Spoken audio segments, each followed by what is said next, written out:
A lot to get to, but first at 5, a story dominating headlines across Texas and the country today is the Department of Justice's report. They released how law enforcement responded to that 2022 mass shooting at Robb Elementary in Uvalde.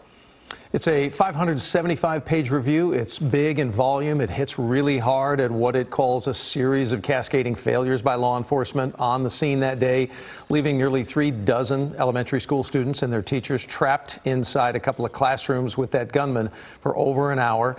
What we know and have known, the report provides a little more insight, though, on the chaos of the day. Officers not knowing who was in charge, students with bullet wounds being put onto school buses instead of ambulances, and even victims' families being incorrectly told that maybe their children were alive or unharmed when, in fact, they were not. Very nuanced here, so we have team coverage for you tonight, digging into that report from a number of angles. We first go to Ken Molestina. He's live for us in Uvalde.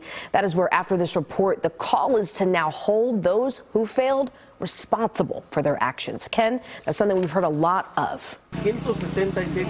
Yes, Nicole, and those calls, they're getting very, very loud tonight. I can tell you that most everyone that we spoke to today out here in Uvalde, they say that the findings in the DOJ report is something that they expected. They say these are things that they already believed, that they already knew. However, there's a sense of frustration now because they want those that are being held accountable or that are being mentioned in the report as those who failed, they want them to be accountable, but they're getting the sense that that may not be the case, that they will not be held accountable. The DOJ report is about 575 pages long in total, and while families met with Attorney General Merrick Garland last night, today they're just now getting their first look at the report, along with all of us. Something that families are hoping to read in the report and hear from the Attorney General is a public release of the names of those in law enforcement who failed, as well as charges to hold them accountable.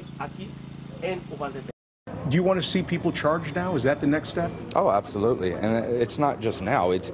They need to be. You know, Mariano Pargas, who is a county commissioner, was the acting chief of police that day. He had the information that there were children still trapped in there with the shooter, and he did absolutely nothing, by way letting children be shot and murdered.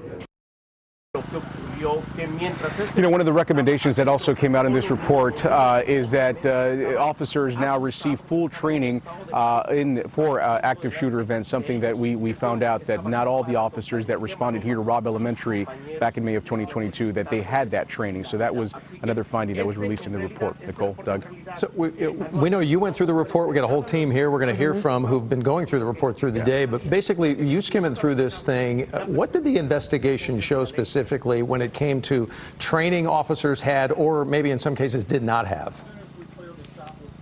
This is a sore point for so many people, Doug, because what it found was that many of the officers, as I mentioned, that responded here to Robb Elementary, they had no training in active shooter situations. And those that did have training were told that they did not have an opportunity to conduct exercises with officers from different agencies. So all of that led to the chaos here that day and ultimately to the failure, the epic failure as it's being described. Doug? All right, Ken Molestina in Uvalde for us today. Ken, thank you so much.